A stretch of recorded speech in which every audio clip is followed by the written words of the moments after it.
bet you want to know if this is as really cool as it actually is. Look at that over there. That's the Silverstone Hotel Trackside. I can't tell you how much I've geeked out on the drive here. I drove past Aston Martin's factory and I felt the vibes of Papa Stroll right there in my veins. So yeah, we'll go and get checked in a moment, and I'll probably just get some B-roll without getting stared at. I don't often vlog, but this was just like, Silverstone, dude! This is probably the quietest you'll ever hear Silverstone. It's absolutely deathly quiet. This is just so surreal. But I can't tell you how excited I am to be here. The last time I was here was like 20 years ago with my dad, watching David Coulthard spin in private testing. It's real, man. It's real. Checked in, got 302. And you know the drill here, so we'll just... Oh, nice, dusted the paper. And that, over there, ladies and gentlemen, is the main prize. That is the start-finish straight. And is that Paul right there? Oh yeah, here we go. Look at that, man. That's like pole position right there. That is so cool. You probably want to get to the main event of the Silverstone Museum tomorrow, so don't worry. We will cut to that around about to right here. Silverstone Museum. Let's go. So in order to make a good impression, I actually arrived a little bit too early. Like, the event's due to start at 9 and it's like 8:15. Lesson learned. Get a bit little later this time. Probably nerves. Well, since I've got a little bit of time to kill, I may as well just take a look around the store a little bit. It seems quite reasonably laid out. Everything's nice and colourful. You find me here next to all of the McLaren stuff, and I don't know what was going on here in terms of composition. I mean, look at that. Look at that. Although, admittedly, I've not seen this cap before. That's pretty interesting. I'm not one for them, really, but, yeah, seems really cool. But, ooh, that's kind of cool.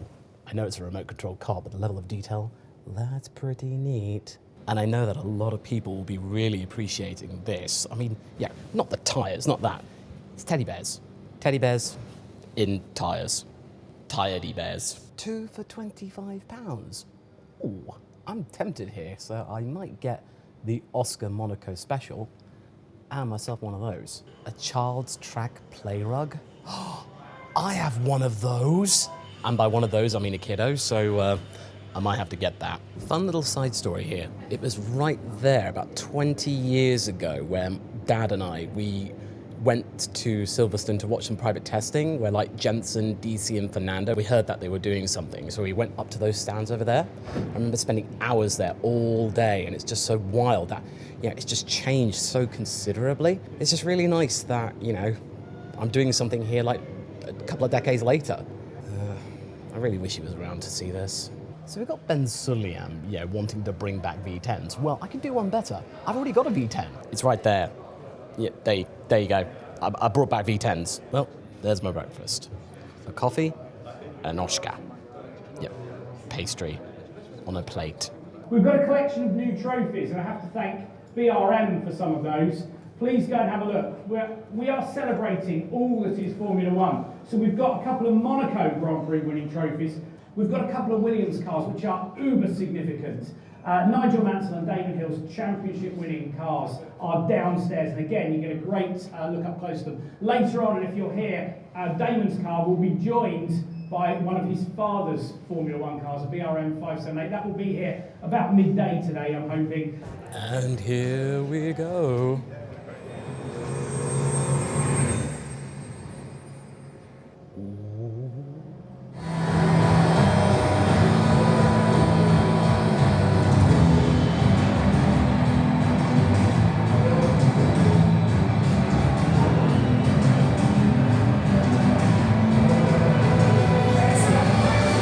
Just like that, we are into the main exhibit.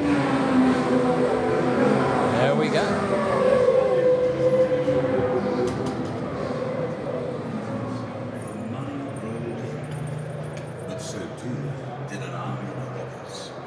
The part which I find particularly interesting is that you're finding out the history of all the different corners. So there is a lot of context here. Like, there's a presentation right now about Luffield and Luffield Priory. So that would explain probably both complexes. And this, in particular, is the entrance to the 75th exhibition. So apparently, this was the gantry where the first F1 race took place and the monarchs were waving the checkered flag and whatnot. So I think it's actually quite an apt way that you can actually enter. And I'm looking at that and I'm entering right now.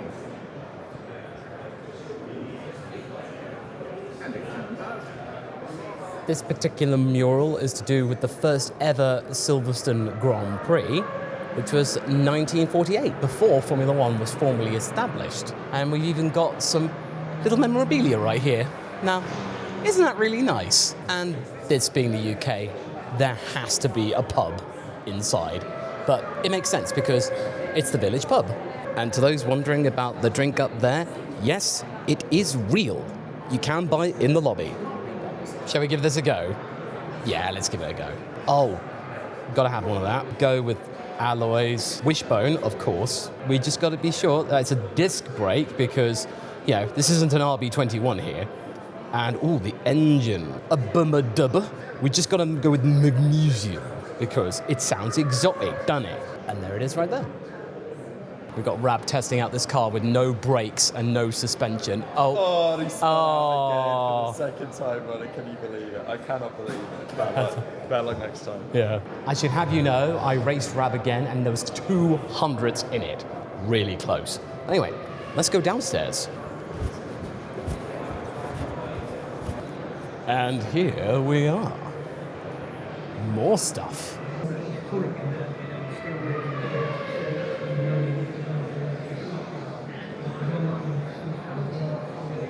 Now, apologies if you find some of this content a little bit slow. There is a good reason for that. I'm behind the safety car, that's why. I feel like I'm glitching out in one of the Codemasters games. This is weird. And yeah, this is actually a lot knobblier in real life than you think. A lot of interactive gubbins and what have you. You got yourself a power unit right here, straight from Mercedes, and it's vintage 2018. So you can get yourself real up close and personal with not just F1 machinery, but you can also get some Ducatis in here. And let's just get the shot right here. Engine stuff. I mean, I'm not an engineer, but someone out here will like this. I can see a face. And how could you not pay respect to this lovely power unit, the Cosworth DFV? I mean, just look at this thing. You can get so up close with this. I mean, I wouldn't have been able to do this at the F1 exhibition. You can really get into the details at the Silverstone Museum. I mean, I couldn't do this at the F1 exhibit, like this. There's a pre-2017 rear wing. We do not talk about these because these are fugly. Now, of course, there is more to the Silverstone Museum than just F1 cars. You've got some touring cars over here. And I think this is a British touring car.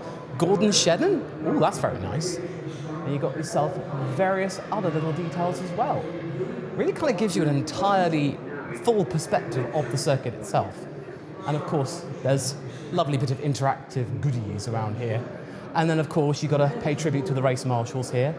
So there's a nice little section here for all the people that go into making a race circuit actually function, which is something I don't think people give enough credit for, so people should really give it its due. It's a Gen 1 Formula E car, just tucked away over here. Oh, that's neat. I actually kind of like this design. It is really cool, but I feel like Formula E needs to kind of really get its boots up. But it's still cool. And for those of you thinking that this is real cringe material, then that's just me. I'm giving you what you see on camera. What you see here is what you get in real life. And what I'm seeing is something you really should go and take a look at because it's got everything you could possibly want. I mean, what's not to like here? The Red 5, that's my era. And being here at the British Grand Prix and watching Mansell and Senna kind of go for it in qualifying, trying to get that pole position in 91 and 92. It's very kind of personal to me, those. It must have been very confusing when Nigel made his cameo in '94 with the red 2.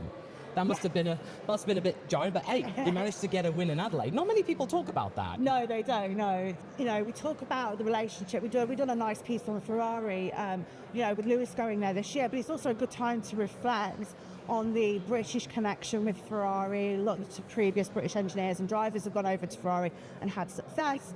So we get to talk about that. And we get to talk about that first race on the 13th of May, 1950 with the King and Queen. You know, we've done a bit of a cheeky photo op, you know, and sort of where it all began and that starting piece. How long is the exhibit going on for those of you curious? So we are running until the end of September. We open at 10, so please come along. Hashtag Silverstone Museum. And yes, since there is a brawn car here, as you can see, you have to look, and yes, the double diffuser is there. It's almost like a ritual, really, whenever you see this car. I feel like I'm in a different reality here, because you got Alonso's race suit, and you just got to look, this guy's tiny. And you got his helmet from 2023, you know, the good year for them. And then you've got the 2019 Constructors' Trophy right here. I'm like, have I entered a different reality here where Fernando Alonso won the 2019 Grand Prix in Silverstone 2 years before Aston Martin even became a thing? Like, what? I mean, hey, I'm not complaining. It just means in a different reality, he did get win number 33.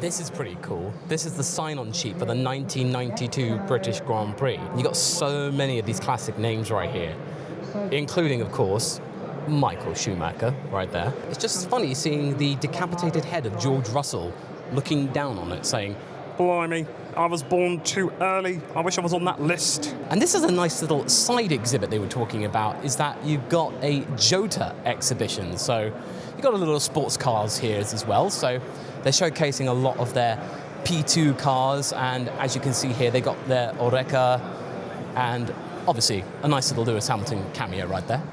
And then over there is their 963 from last year. And again, I just can't get over how small these guys are. This is absolutely nuts. But yeah, don't worry, I haven't forgotten. There you go.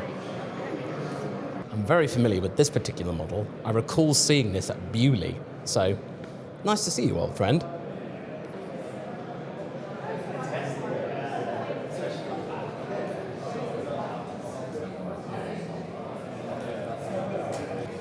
That's P2, baby. You know what? That's not too bad, considering I've actually not been in a Assetto Corsa Brawn before.